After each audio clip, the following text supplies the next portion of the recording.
We've reported on the rise in ACL knee injuries among female athletes. Now, there's another risk athletes face, and it's something they're born with, but it can potentially cause a big problem if it's not caught and treated. Senior health correspondent Monica Robbins joins us to explain what athletes and parents need to know. Hi, Monica. Yeah, hi guys. Overuse injuries from repetitive training in just one sport is keeping orthopedic surgeons and physical therapists quite busy these days.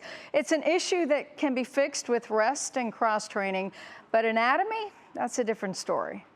Olivia Bragg may play basketball and perform on the band dance line, but it's softball she's dedicated to spring and summer since age 7, the sport she wants to play in college.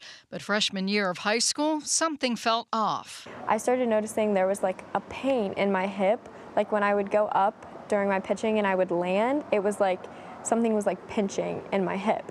The pain became progressively worse. Towards the end of the year, I was like collapsing when I would land, like I couldn't throw right. But like most young athletes, she kept trying. And my first of the 5 warm-up pitches that I got, my hip collapsed and I went down on the field.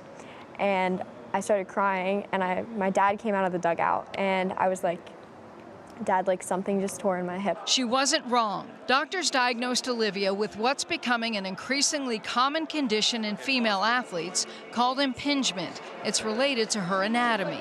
About 1 in 3 male patients will have a hip where the ball's not as round as it could be, and about 1 in 4 females will have a hip that's similarly shaped. And the ball is larger than your socket, so when I lift my leg up to pitch and when I land, the ball was like pinching my labrum in my socket, and so that repeated motion, eventually the ball rubbing on the socket it just shredded my labrum in half. Dr. Salata repaired Olivia's hip joint in March. She came to UH Drzezinski Sports Med for rehab to get back into the game and worked up to sport-specific exercises. My range of motion has increased like an insane amount. Even though the risk of impingement is higher in males, Dr. Salata says 70% of arthroscopic hip surgery in the U.S. is done on female patients, and university hospitals is certainly seeing an uptick in cases. And while ACL injuries are the highest risk for girls,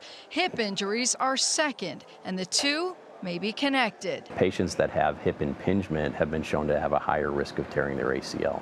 And so that's based on how the mechanics of the upper hip joint work and the pressures that they put onto their knee joints. Overuse and repetitive motion, typically what brings this condition to light. So in addition to cross-training, what else should athletes remember? So while it's important to kind of maintain your skill set as you're trying to kind of excel at the next level, you really need to build in periods of rest. So whether that's 2 weeks in between seasons or a week here, just give the kids a break once in a while.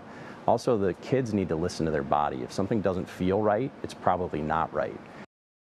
Now, there is another hip issue Dr. Salata sees. It also impacts about 1 in 100,000 athletes. It's known as hip dysplasia. It happens when the hip was formed a little too shallow, and that can lead to an inside-out injury that can also affect the same structures that are along the rim of the socket. It's often discovered in athletes that require a lot of flexibility, such as gymnasts, cheerleaders, and dancers. Having these issues fixed can also reduce the athlete's risk of developing early onset arthritis, Lena. Wow, and that's something that you don't think about when you're talking about such a young person, but great advice from the doctor for sure.